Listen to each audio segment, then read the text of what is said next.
Music director Yuvan Shankar Raja compose பண்ண top 5 best love BGM பற்றி தான் இந்த வீடியோவில் பார்க்க போகிறோம். 5th பிளேஸில் பார்க்க போகிற பிஜிஎம் என்னன்னா வல்லவன் படத்தில் சூப்பராக வர இந்த லவ் பிஜிஎம் தான்.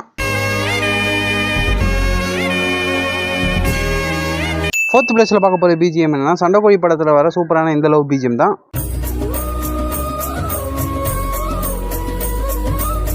3rd பிளேஸில் பார்க்க போகிற பிஜிஎம் என்னன்னா காதல் கொண்டேன் படத்தில் வர மிரட்டலான இந்த பிஜிஎம் தான்.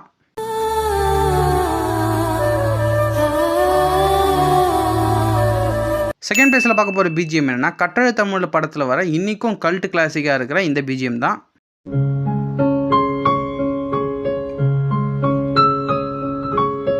1st பிளேஸில் பார்க்க போகிற பிஜிஎம் என்னன்னா யுவனுக்கு இன்னும் எத்தனை வருஷம் ஆனாலும் எத்தனை பாடல்கள் அமைஞ்சாலும் இந்த பிஜிஎம் அவரால் ரீக்ரியேட் பண்ண முடியாது. அது 7G ரெயின்போ காலி படத்தில் வர இந்த பிஜிஎம் தான்.